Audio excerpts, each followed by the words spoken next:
دین کا اصول یہ ہے کہ نیکیاں تجارت نہیں ہوتی، دو طرفہ نہیں کہ وہ کرے گا تو پھر میں بھی کروں گا۔ نیکی یک طرفہ کریں، نیکی کر کے سامنے والے کی خیر یہ تھی وہ بھی جواب میں نیکی کرتا، لیکن آپ نے نیکی کو تجارت نہیں بنانا کہ وہ بھی کرے گا تو پھر میں بھی کروں گا۔ آپ کر دیں، وہ کرے چاہے نہ کرے۔ نبی پاک علیہ السلام نے فرمایا کمزور رائے والے نہ بن جانا کہ تم کہو لوگ ہم سے حسن سلوک کریں گے تو پھر ہم بھی حسن سلوک کریں گے، اگر وہ ظلم کریں گے تو ہم بھی ظلم کریں گے، یہ نہ کرنا۔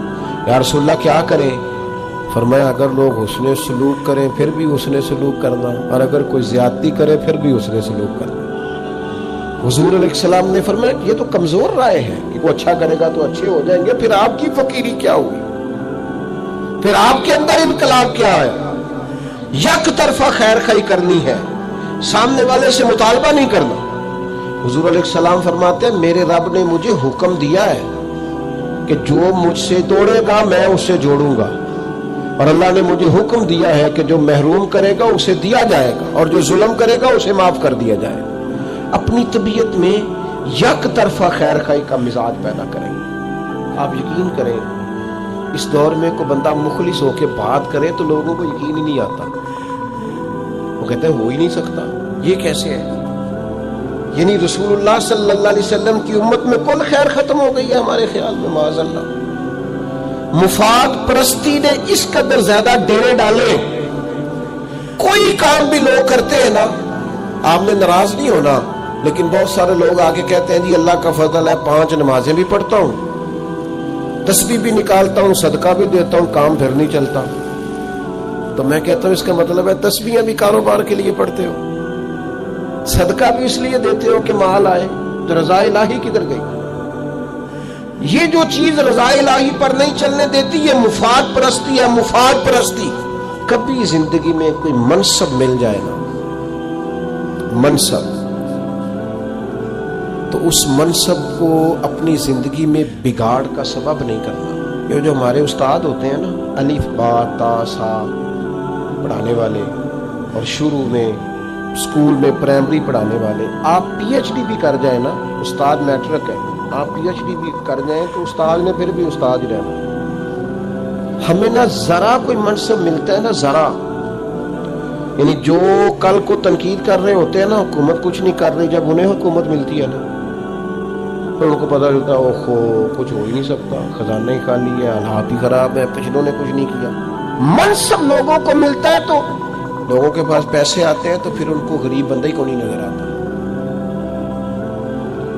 جس کے پاس گاڑی ہو وہ کبھی نہیں کہے گا آپ سے کہ یار گجرانوالہ کرایہ بڑا ہو گیا ہے، کبھی نہیں کہے گا، کیونکہ اس کا مسئلہ پٹرول ہے، اس کا مسئلہ کرایہ نہیں ہے۔ ہوتا یہ ہے کہ منصب ملتا ہے تو لوگوں کی طبیعت میں بگاڑ آ جاتا ہے۔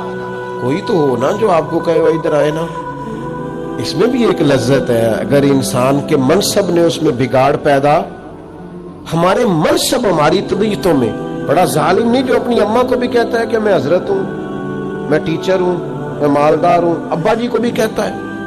آپ کچھ بھی ہو جائیں، کہیں بھی چلے جائیں، وقت کے محدث اعظم بھی ہو جائیں، جنت پھر بھی ماں کے قدموں کے نیچے ہی ہے۔ کیسے ادھر ادھر ہو سکتے ہیں آپ؟ اپنے منصب کو کبھی بگاڑ کا سبب نہ بنائیں۔ میں تھوڑے دن کی بات ہے، ہمارے دوست کچھ پیار کرتے ہیں یہاں، زیادہ نہیں، تھوڑا سا ایک سسٹم ہے رمضان میں کچھ لوگوں کی مدد کرنے کا۔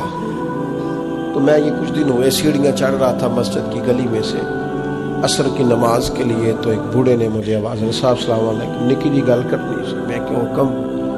کدی کدائی تھوڑے سنگی کو راشن دیندے نے روزے آج۔ میں نے کہا وہ مل جائے گا آپ کو، رمضان آئے گا۔ کہنے لگے پہلو نہیں مل سکتا، راشن ونڈن والے اور لوگ کو عیدوں بعد بھی بھوک لگ دیجیے،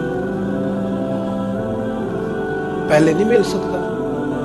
تو میں ان کا بازو تھام کے کونے میں لے گیا، میں نے کہا خیر ہے، وہ ایسا آدمی نہیں ہے کہ روایتی ہو، روایتی بندے کو پتہ چل جاتا۔ میں نے کہا خیر ہے؟ کہنے لگے منڈا 40,000 کماندا ہے، 34,000 تے گیس دا بل آ گیا، تے میں جنی واری راتی اٹھیا نا وہ کمرے دی بتی بلدی سی پئی، آندا تے نہیں بیچارہ تکلیف وچ، تو میں انہوں آخیا پتر راشن آ جانا ہے تو بل کا کچھ ہیلا کر. تو میں کیا حضرت صاحب نو آکھاں گا کہ انہیں سنگیاں نو آکھن دوست منصب ملے ہیں تو ہمیں بھول ہی گیا ہے, دائیں بائیں ہمیں یاد ہی نہیں رہا. ہمارا خیال ہے سارا خرچہ ایم این اے صاحب ہی آ کے کریں گے, وہ تو پہلے پورا کریں گے جو انہوں نے لگایا. غریبوں کے اشک کون پونجے گا, کون خیال کرے گا؟ تمہیں منصب ملا تم آگے چلے گئے, واپس آؤ اپنی سطح پر غور کرو. میرا مالک بڑا راضی ہوتا ہے جب غریب کے آنسو پوچھے جاتے ہیں. اللہ بڑا راضی ہوتا ہے جب بھوکے کو روٹی کھلائی جاتی ہے. میرے مرشد کریم غوث پاک فرماتے ہیں میں نے 50 سال دین پڑھایا ہے, میں اس نتیجے پہ پہنچا ہوں رب سب سے جلدی اس وقت راضی ہوتا ہے جب تم بھوکے کو کھانا کھلاتے ہو. اللہ اس وقت راضی ہوتا ہے. اپنے آپ کو بہت بڑا نہ سمجھ لو یار, آؤ تھوڑی تھوڑی کر کے مدد کریں لوگوں, اور اپنے اپنے تحت کر لو, اپنے اپنے گلی محلے میں کر لو, اپنے اپنے ہاتھ سے کر لو, لیکن بھولنا چھوڑ دو. ہم بھول جاتے ہیں, وہ ذرا پیسے آتے ہیں تو لوگ گاؤں کی رہائش ہی چھوڑ دیتے ہیں, وہ جا کے کسی سوسائٹی میں گھر بنا لیتے ہیں, انہیں پھر غریب نظر ہی کوئی نہیں آتا. وہ ادھر رہے ہیں تو انہیں نظر آئے نا. حضرت عمر کا دور خلافت تھا, کنز المال میں روایت ہے, میں یہ روایت 100 دفعہ پڑھی ہوگی میں نے, بڑی بڑی پرانی اور رج کے پڑھتا ہوں. کچھ چیزیں بندہ اپنے لیے نہیں پڑھتا. مال غنیمت کا اونٹ گم ہو گیا تو حضرت عمر تلاش کر رہے ہیں, کبھی بھاگ کے ادھر جاتے ہیں, کبھی ادھر جاتے ہیں, کبھی دائیں کبھی بائیں ڈھونڈتے ہیں, مال غنیمت کا اونٹ مل گیا. ایک شخص نے سیدنا فاروق رضی اللہ عنہ کی عالی مرتبت خدمت, حضور کدھر بھاگ رہے ہیں؟ فرمایا وہ مال غنیمت کا اونٹ گم ہو گیا. تو عام سی بات تھی, لوگ کہتے نہیں کسی منڈے نو آگ چھڑو, کسی بچے نو کہہ دیو, تو فوراً کا جناب کسی غلام کو کہہ دیتے. حضرت عمر ٹھہر گئے, رخ پیچھے کیا اور پھر ڈبڈباتی آنکھوں سے آنسو چھلکے فرمانے لگے تمہیں خطاب کے بیٹے عمر سے بڑا غلام کو نظر آتا ہے؟ میں بھی تو غلام ہی ہوں, میں بھی تو غلام ہوں, غلام ہی ڈھونڈ رہا ہے. میں اور کسی کو کیا غلام سمجھوں, میں بھی تو غلام ہی ہوں. 24 لاکھ مربع میل کا حکمران اور فرما بردار ایسے کہ عمر اشارہ کرے تو لوگ جانے ہتھیلیوں پہ رکھ کے آ جائیں, پر وہ فرماتے غلام ہی تو ہوں, میں غلام ہی ہوں. میرے دوست منصب ملے ہیں تو ہم بڑی چیزیں بھولتے جا رہے ہیں. منصب ملنے پر چیزوں کو نہیں بھلائیں, لوگوں کا خیال کریں. بس آخری باتیں چند آپ کی خدمت میں عرض کرنے لگا ہوں. میری آپ سے یہ اپیل ہے کہ آپ مہربانی کریں, ہم تصوف اور طریقت کے لوگ ہیں, خانقاہی لوگ ہیں, درد سوز والے لوگ ہیں. میرا آپ کو سب سے پہلی گزارش یہ ہے کہ آپ نے رمضان شریف آنے والا ہے, موبائل کم سے کم استعمال کرنا, قرآن پاک زیادہ سے زیادہ پڑھنا, ایک تسبیح ہاتھ میں رکھیں, اس محبوب پہ درود پڑھا کرو جو روز آپ کو یاد کرے. کیسے بھول جاتے ہو, سارا دن حضور کو یاد کیے بغیر گزار دیتے ہو. نبی پاک نے تو ایک رات امت کو یاد کیے بغیر نہیں گزاری. اپنے معاملات عبادات والے بنائیں, کوئی کونا تلاش کریں جس میں بیٹھ کر اللہ کی یاد ہو. میں اپنے سب سنگیوں کو جو حکم سمجھ سکتا ہے حکم سمجھ لے, ورنہ گزارش تو سبھی کے لیے, آپ نے رمضان بازاروں میں نہیں گزارنا. ابھی رمضان سے پہلے کپڑے خرید لیں, ابھی سے سلوا لیں. رمضان شروع ہو تو اپنا زیادہ وقت عبادت میں گزاریں, اپنے اخراجات کو کم کریں. کامیاب تاجر وہ نہیں ہوتا جس کی آمدن زیادہ ہوتی ہے, کامیاب شخص وہ ہوتا ہے جو ہو اس کے اندر مینج کرنے کا عادی ہے. کبھی بھی کامیاب نہیں ہو سکیں اگر اخراجات بڑھا لیں. اپنے اخراجات کو مینج کریں اور اپنے دائیں بائیں رشتہ داروں میں, گلی محلے والوں میں غریب لوگوں کو دیکھیں, ان کے ساتھ کوشش کریں اشک شوئی کرنے کی, تعاون کرنے کی. اور پھر تیسری میری آپ سے بڑی درد مندانہ اپیل ہے, اس پر آپ ضرور توجہ دیں گے. اپنے بچوں پر, اپنے بہن بھائیوں پر, اپنے دوستوں پر خاص نظر کریں اور انہیں گزارش کے ساتھ دین کی طرف مائل کریں. تنقید کر کے نہیں, طنز کر کے نہیں, تم نے کبھی نماز ہی نہیں پڑھی, اس طرح نہیں, گزارش کر کے اپیل کے ساتھ انہیں دین کی طرف مائل کریں.